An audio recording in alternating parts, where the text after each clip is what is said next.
Welcome to Ask the Experts. I'm Jill Schlesinger, editor-at-large of CBS MoneyWatch. I'm joined by Jack Otter, executive editor of CBSMoneyWatch.com. And we've got a very special guest here, but we're going to get to her in 1 second. I'm going to give her own separate greeting. Let's do a quick headline watch here. Jack, stocks fell about 0.5% today. Dow down.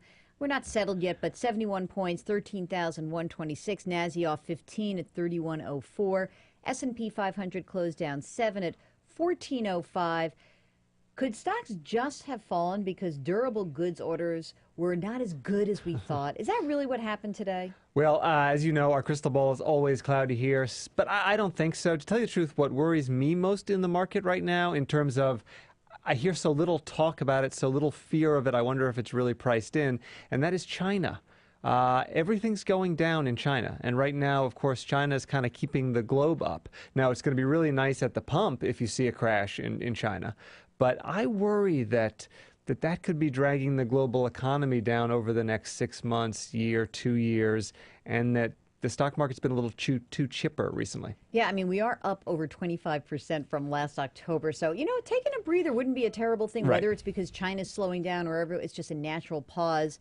We did get something a little bit interesting today. Was oil down almost $2, about $105, 20 cents a barrel, because the Financial Times reports this morning that they have some guy from France basically they said, yeah, I'm talking to the British, I'm talking to the U.S., and maybe we'll all tap our, I don't know what it's called in Europe, but strategic petroleum reserves. We'll throw some oil out there, and we'll crush these lungs in the oil market. Basically, Barack Obama paid off Sarkozy, right? Yeah, something like that. I don't know. There's something going on there. But my concern about that is, while it's always great in the short term, last year when we released, I guess the U.S. released 30 million barrels, along with another 30 million barrels internationally. It was great in the short term. Prices at crude oil prices back where they were 2 weeks later. Right, What's exactly. the point? Well, I wonder if nothing is actually going to happen and it's just trying to talk the market down a little bit. There's clearly kind of a premium built in on the trading floor. Prices, just looking at supply and demand, shouldn't be as high as they are right now. So what I wonder is, and France is maybe doing Barack Obama a favor, maybe doing the globe a favor, add that to the potential of a slowdown in China, and maybe traders say, you know what, I'm going to get off my long on oil, and prices could come down without anything else changing. I mean, actually, if there's just a moment where there's a pause in the Iran-Israel worries, I think we could see oil pretty easily at $90 a barrel quickly also. Exactly. Last thing that I want to bring up is something that, of course, I know you'll hate because you like statistics. And so, you know, I don't think you particularly like the odds of 1 in 176 million, right? You like the house. That's a little bit of a long shot. You want to be the house, right? Well, if you want, you can go out and buy a Mega Millions lottery ticket, because we're at 476 million for the next drawing. That's on Friday. There was no winner last night, so. But, you know, that's before taxes. Yeah, so. I mean, really. I mean, if you took the lump sum after taxes, that's only 250 million. Right. I mean. Is it really worth it? Is it? Yes, it's worth it. You know, it is a terrible and crazy thing to buy a lottery ticket. We know that. But we also know you're going to do it. So enjoy. And, you know, Alan Roth, one of our bloggers, makes the argument that once in a while you just sort of have to be human.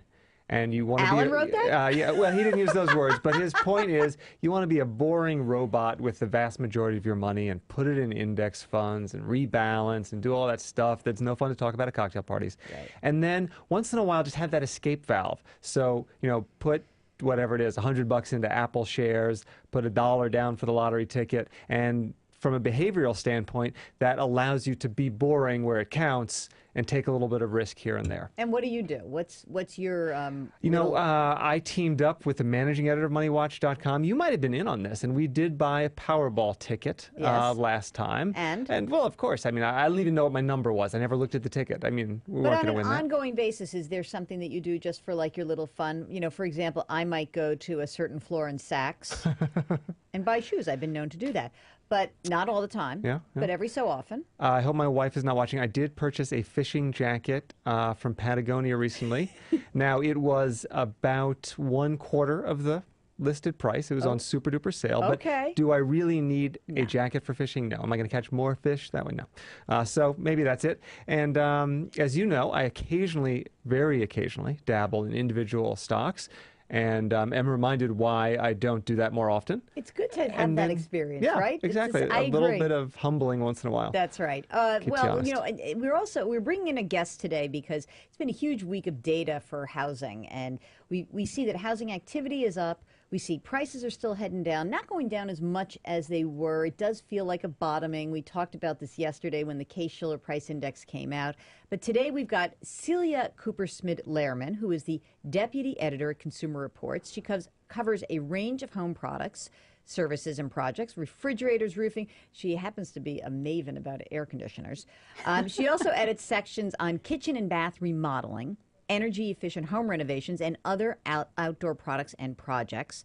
So she's got more than 20 years experience. So Celia, thank you so much for joining us. It's a hot week because now we're talking about the spring selling season. It's happening. And so, you know, Jack and I always laugh about these things because, you know, we talk about, like, you know, houses and what would you do. And now we have an expert here to tell us which projects really pay off and where you should spend your money. Because really, when you think about it, Jack, one of the big complaints realtors say is that the reason they can't sell houses is because they're in rotten shape. Sure. Yeah, of course, that's the good excuse. That's why you can't sell it, darn it. Maybe because the market is awful, but... And people don't price their homes right. I mean, that's still the number one killer when it comes to that. But and it's tough. I mean, it's been going down, down, down, down. Everybody wants, they remember what they paid for it, and they kind of attach their mental price to that. So sure, it's tough to price it correctly for this market. Well, with a lot of people basically staying put because they can't sell their homes, Celia, it's clear that we have to take some time to talk about what are the good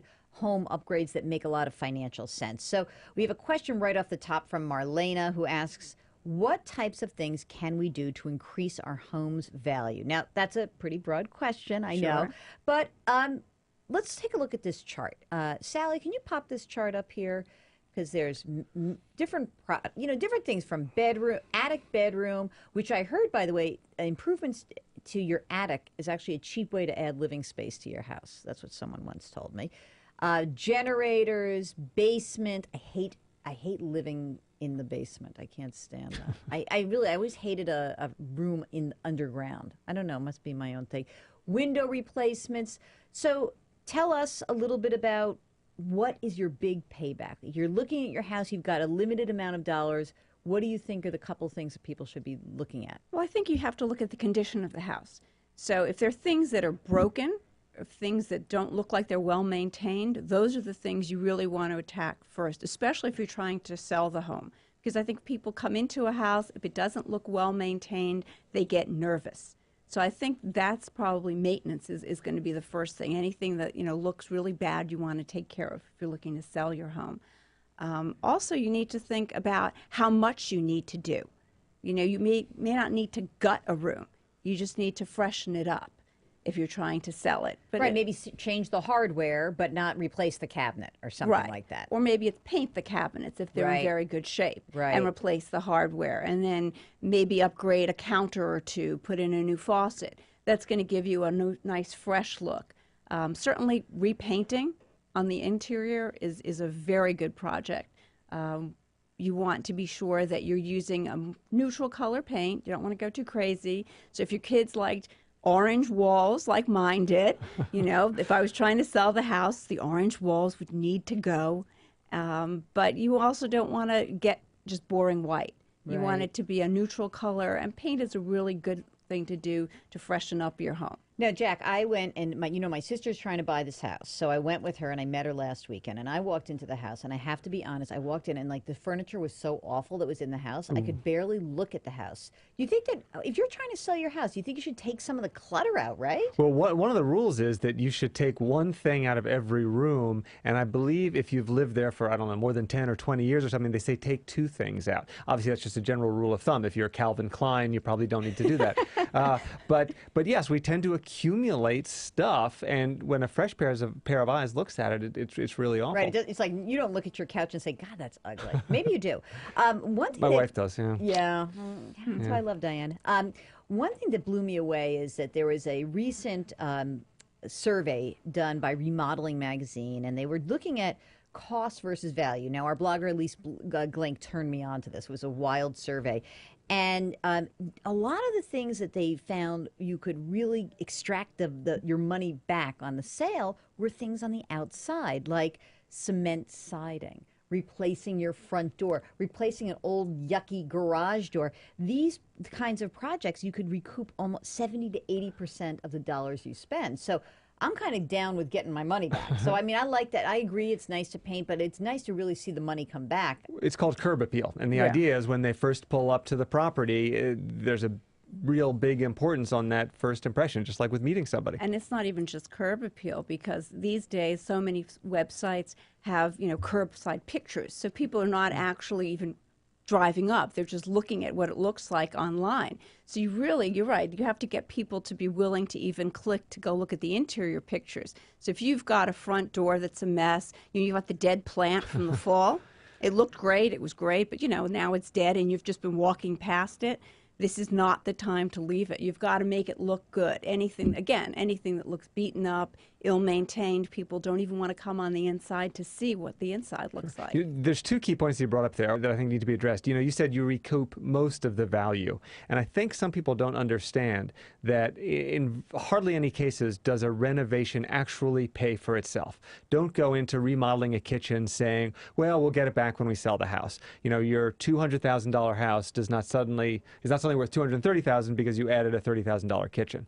Right. So people should know that, you know, you renovate the kitchen partly because you want a new kitchen and partly because, yes, it will add some appeal. Now, I guess the unquantifiable part is that person who is only willing to pay whatever the market will bear, but decides to buy your house because of that beautiful kitchen. So it's tough to quantify that. Well, and I want to say one thing, because, you know, we're contrarians here at MoneyWatch. So when my wife and I bought our apartment, the painting was hideous. The colors were ugly. The couple that owned it, the woman had actually like done her own painting in one of the rooms. Ooh. I mean, fish and buildings and stuff like this. It was hideous. That had to have hurt the sale price of that apartment. All they required from us was to paint over it. So it was great. So, you know, if it's well made, but it just has some ugly orange paint, you might be getting a good deal. And something that always scares off buyers, Celia, is a yucky bathroom or an old kitchen. And not only that, I mean, I think a lot of people have lived through the recession and maybe feeling a little bit more secure. They're ready to tackle some of these big projects. So let's start with maybe bathrooms. Tell me what are some of the mistakes that people make and how people should approach a big, I mean, because you can spend a ton of money on a bathroom or you can make it sort of a decent sized project. It seems to me that it's such a huge range. It is a huge range. And I think what people need to do when they're thinking about their bathroom, I think the most important thing is not to rush. Because people, you know, they're in a space and they hate it. And it's grimy, it's this, and they decide, yes, I'm going to renovate it, and they want to renovate it like that. And that's the worst mistake you can make. Because you really want to spend the time figuring out the project, figuring out what you like, finding the right contractors, finding the materials, so that when you start to do it, you really have a plan. Because the worst thing that you can do is make a change in the middle. Because that's when it's very expensive and it becomes very problematic. And I think one of the things, you know, people need to look at trends. People watch the remodeling shows and it looks like everything happens so quickly and it's so easy, and really not so much, and especially when you're doing it. So one of the things that we recommend that people do is if they want to do some of the work themselves and save some money, that they actually do it at the front end and the back end of the job. You know, do some of the demo work yourself, do some of the finished painting yourself, but in the middle there, when you need to have professionals doing the plumbing or the tiling, you really want to get somebody who knows what they're doing, because a poor contractor or you yourself, let's say tiling a bathroom, you could take really expensive tile and it's going to look like, you know, not so great when you finish with it. It's so lovely. It's the web, don't worry. Yeah. So, you know, so I think that that's really important. And you want to focus on things that people are really excited about in bathrooms, for example, like showers. People have finally figured out they really don't need a whirlpool tub. They don't use them. It takes up a lot of space, so people are really much more interested in showers these days. And if you can keep the things in your bathroom in the same place, that's a really big money saver, because you're not paying for all of the new plumbing. You're not trying to move a vent stack, which can cost thousands of dollars. And I notice in Consumer Reports, you talk about details that can make a big difference. And one of them, you talk about radiant flooring. Right. And but you're right. A lot of these are about showers, like the heated shower mirror, the stain-resistant grout. I didn't even know there was such a thing. Neither did I. Wow. Oh, my God. We got to read Consumer Reports more. Yeah, exactly. But, I mean, but radiant heating is expensive, no? It can be, but it doesn't have to be, because they have mats that you can put underneath, so that's an electric system. If you've already got hot water heating, you can tie that into the system you already have. And then think about it too. Most bathrooms are, unless you've got a really huge bathroom, they're not that large. So that the radiant flooring is something, it's very tactile. You step on it, it's warm, it feels good. It's the same thing, it's the same thing with the heated towel bar. $100, you plug it in. Every time you get out of the shower, you feel like you're at the Ritz-Carlton. It's it's toasty. It's nice. So there are little things that you can do. All right, let's talk a little bit about kitchens. We actually have a question here from Susan, who asks, should she replace the appliances that are getting oldish in her low-end condo before placing it on the market? And will that make a difference to the price that she can get for the apartment? I mean, she's selling anyway. Right. So should she try to upgrade to help her out? Or is it better just leave it be and have Jack and his wife walk in and say, these are rotten appliances, we're replacing them anyway? I think probably there are fewer people like Jack than there are others. I mean, I agree with Jack. I don't want to pay for somebody else's taste. But most people want to have something that's new, it's fresh. They know they don't have to spend the money to do it. And truth be told, you don't have to spend a huge amount to get an attractive and good functioning appliance. Actually, we frequently find that the most expensive products that we test aren't necessarily the best. So I think that, if you choose the appliance wisely, you choose them wisely, you can get stainless steel at a much lower price these days than you could in the past. So I think if you choose them wisely, it's probably a good idea, especially if she's saying that hers are pretty old and beaten up. And of course, they don't actually need to work. Yeah. Right? We're just talking about how it looks to the buyer. Yeah, we just put a facade on. It's perfect. Now, it's interesting because when I went up to Consumer Reports, and I love going up and playing with you guys, and we did a segment last year. We were doing things a couple of years ago. We did one about dishwashers and refrigerators, and I learned a lot about these super high-end appliances, which in many respects really are not worth the money, as it turns out, right? That's right. And what's really also exciting about the, sort of what's happened with the market is these super high-end appliances. People are buying them because they're really attractive. And even me, I know how these things perform. But, when I go into the labs and there's this really expensive range there, it looks really cool. Thank God you're a human being. You can fall prey to it just like us. Yeah, but I think because of that, what's happened is mainstream manufacturers have upped their game in terms of style and the style quotient. So the fact is, you don't need to spend $4,000 for a range to get one that's going to look like a pro style range. You could probably spend $1,500 instead.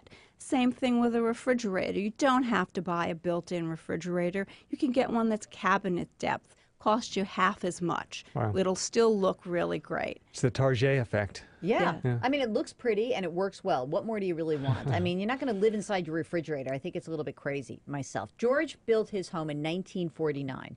And it still has the wood windows with the counterweights and storm windows. I bought a house that had those weights in it, and it was quite amazing. All right, he's got 12 windows in all, about 1,000 square foot home. I do plan to sell within the next 5 years. Should I replace the windows? Is that a good investment in making the home ready to sell? And would off-brand windows make a difference? May I just say that when I replaced my windows in my first house in Providence, Rhode Island, it was unbelievable how expensive it was. It blew my mind. So, what do you think for George? Well, I think that George has to see, are his windows a mess? If they're, I replaced my wood windows because one of them literally fell out during a storm. Didn't hurt anyone, of course. No, didn't hurt anyone. So they were a mess. So it was time to replace them. If his wood windows are functioning well, he's already got storms on the windows, so that's really helping with his energy efficiency. So I'm not sure that necessarily it is the best money to spend. He can do other things to make his home more energy efficient, and those, because energy efficiency upgrades are really very hot these days. So I would say if he's got the money to spend, he's really better off doing things like upgrading the insulation, making sure he gets an energy audit and seeing what things actually will give him the most bang for the buck. Because he can talk about those. He can brag about, you know, this house, I put in insulation, I insulated the duct work to my heating system. It doesn't sound very sexy, but those things are actually going to save you a lot of money. They're much less expensive, quicker payback, and they're something that people will really want to have.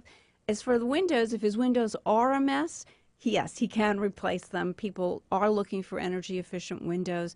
I would say he has to be careful, though, about the brands that he buys. I would say if he's going to buy one, he really should look for one that's Energy Star rated, because those go through a lot of third-party certification testings. So you want to make sure that the windows you get are actually worth installing. And then you also want to be sure that the person who installs them knows what they're doing. Because if you buy energy efficient windows and they're not properly installed, you're not really going to get the energy savings. Is there still a tax credit for energy efficient windows, or is that expired? Sadly not. It expired. All right. Done. So and there was a really good one. Then it got chopped back to like $500 for, and now it's gone after last year. Now it's gone, and they keep trying to resurrect it, but. And it's possible these things could be charming. You know, I haven't seen them, but if they're in great condition, and if he literally means he built his house, I mean, if he was part of the building process, maybe he could just replace the ropes and the weights, and it'll be a nice sort of period piece. By the way, Dave in the chat room, if you want to log on to MoneyWatch.com and hop into the chat room, Dave says, I've often thought that clean garages told me a lot about the shape of the house. What do you think about coating the garage floor? I have a garage story. My grandmother was a maniacally clean woman, bless her heart, Nana Alma. And they put down indoor-outdoor carpet in their garage because she was so crazy. And I will say the garage was sparkling always. What do you think about Dave's question? Should he put down some coating? He doesn't have to go the full Nana Alma, obviously. Well, I don't know. I'm not sure if people are that excited about their garages. It's actually a place they're just going to store the car. If the garage is large enough, if it functions as something like a workroom as well, I think he might be better off putting up pegboard and making it a real functional sort of space and making sure it's neat, making sure it's clean, making sure his garage door is insulated, because there we go. That's another thing where we can talk about the energy efficiency of the home. You know, we've even concerned with the garage door. The garage door is an area where you can get a lot of leakage, and then that's going into the house. So I'm not sure, you know, sort of tricking out the floor in the garage is the best money. That's the best one. Oren in the chat room says, people buy exactly what they see. As a general rule, don't count on anyone seeing your house and imagining there's stuff in it, because it does take a leap of faith to do that. I mean, it's wonderful when you walk through a house with a designer who's got great vision. I'm not that person, but you've done that, and people see things, and I think it's amazing. But I think that Oren's probably right. You really have to be careful about what's floating around in your house. Well, one bit of advice is you should actually take down all personal pictures. Now, I've heard that. I don't know whether I buy into it, but it's an interesting idea. You know, they're trying to picture themselves in the house, whether they can or not. And having my smiling family is not going to help in that regard. I'll tell you something. If I saw your family, I might buy the house. I'm like, do I get them? That's awesome. Martin wants to know, he's looking to sell his house over the next 2 months. And he wants to know, out of this list, he wants to know the biggest bang for the buck. Backsplash in the kitchen. Oh, I love a backsplash. Granite countertop in the kitchen. Paint the entire house. The original builder's paint is on the walls. A small interlock patio area in the back to replace current concrete slabs. Doesn't look that great, and the current slabs are not even eye level. So here's your choices. Ready to rank them? Backsplash, granite countertop, painting, patio. Okay, so I'd say first is painting. Yeah. Because that's going to be a lot of bang for the buck. It's not that expensive to do. Just remember, neutral colors. Doesn't have to be white, shouldn't be boring, but it should be neutral colors, so that way, again, people can imagine themselves in the space. I would say after that, you probably want to move into the kitchen. I'm not sure. The granite counters are pretty expensive. Backsplash is going to be a lot less expensive.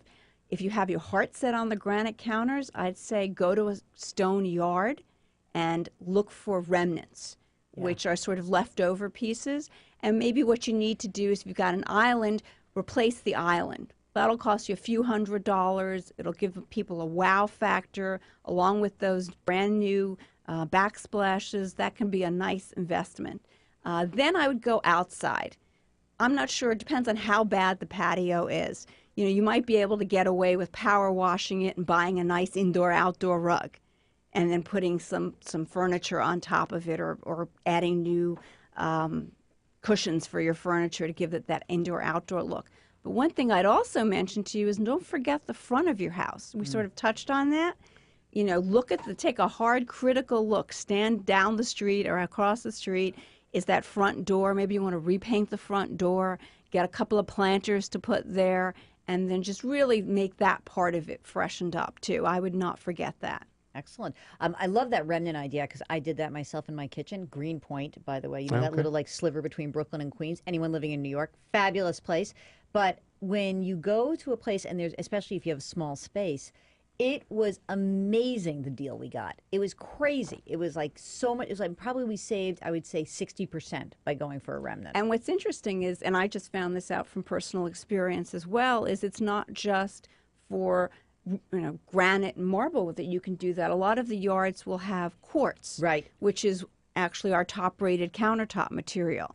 It looks very good. It has a stone look, and it also doesn't need any sealing. It's much more durable, we found, and hardier than granite. And you can actually get those as remnants, too, because I'm actually freshening up one of the parts of my kitchen and just needed a little piece. Can't you just take some samples from Consumer Reports? Come on. They're already all stained and beaten up. All right. Suzanne? Whatever happened to silestone? Do people still use silestone? That's what quartz is. Oh, okay. That's what quartz is. You're just so fancy you didn't call it quartz. I sort of feel like I'm thinking about Fred Flintstone in the quartz quarry.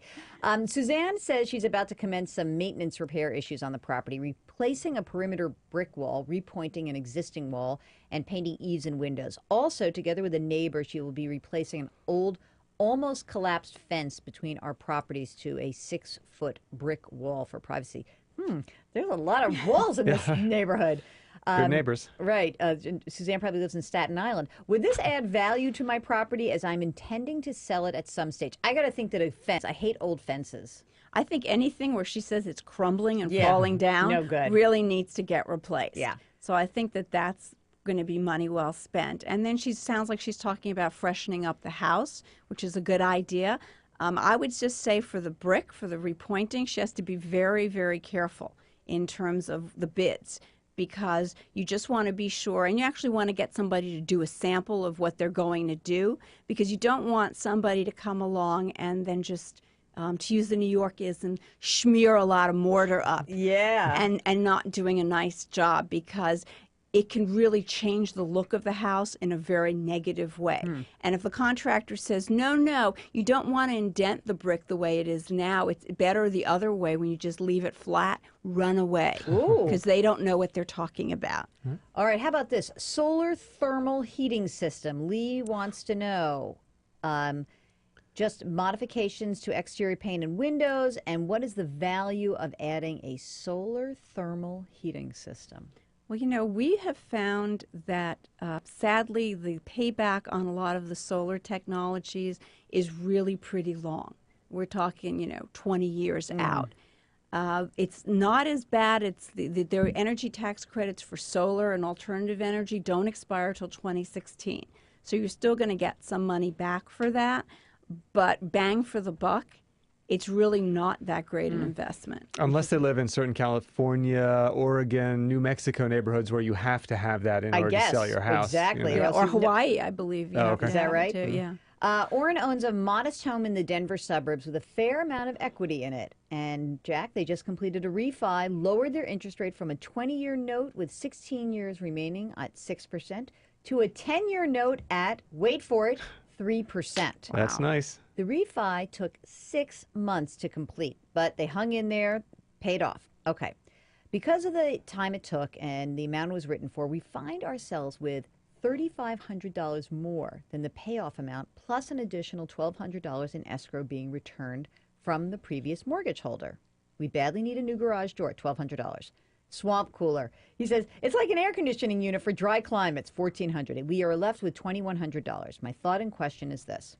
Since that $2,100 is being financed in our mortgage, my plan is to reinvest it in the house. I could remodel a bathroom or something else, or should I simply apply it towards principal to gain equity?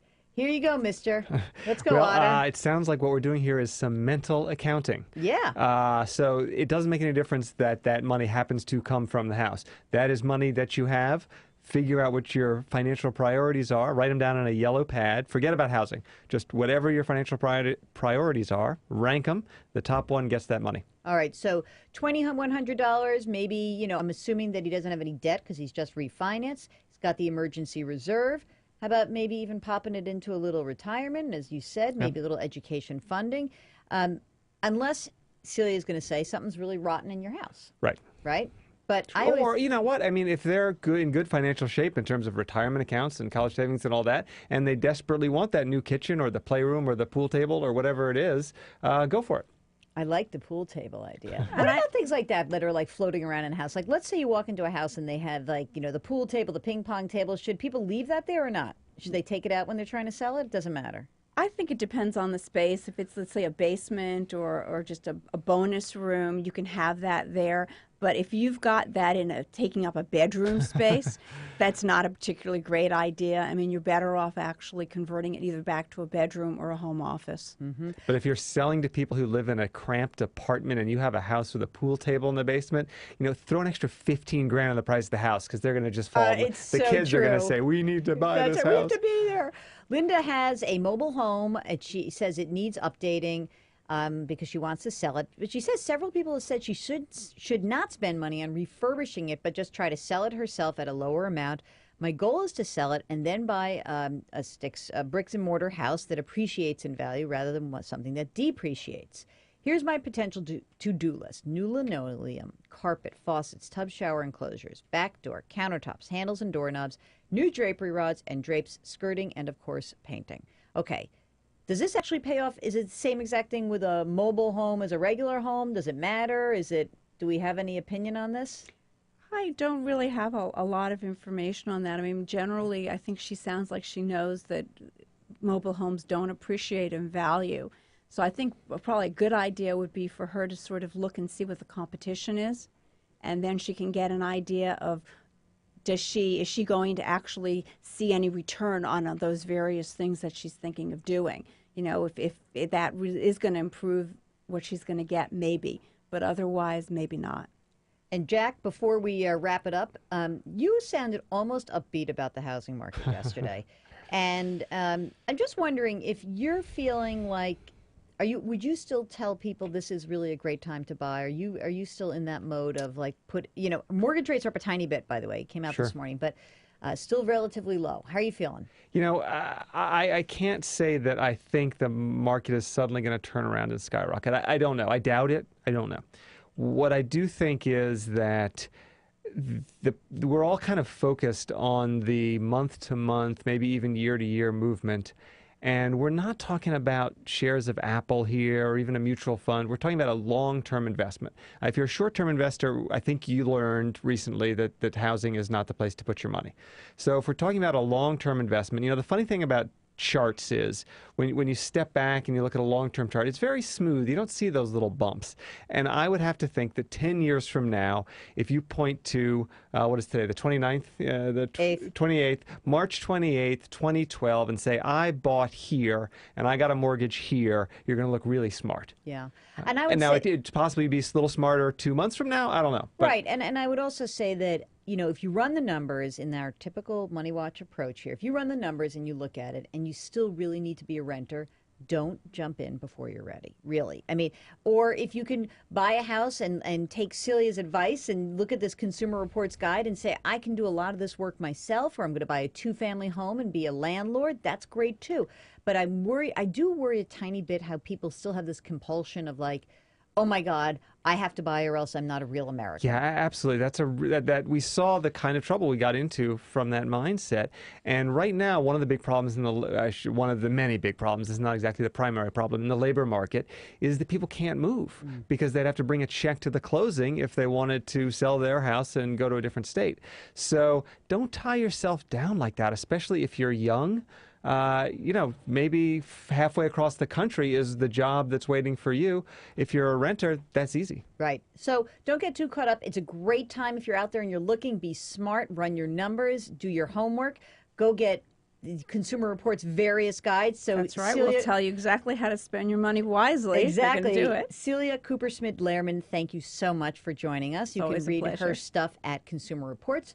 Jack Otter, you can read his stuff. I noticed you wrote a little bit last week. I was very excited to see a byline by Jack Otter. I did, and I started a post yesterday, and in typical fashion, I got caught up in other stuff, so it didn't get done. I hope it wasn't something I had made you edit. That would make me feel bad. No, not at all. Not this time. And now listen, if one of you wins Mega Millions and you're wondering what to do with your money, don't worry, we'll be here next week. $476 million could be yours. And if we win Mega Millions, we won't see you next week. So thank you so much for watching Ask the Experts. We'll see you this time next week, and always stay glued to CBSMoneyWatch.com. See ya.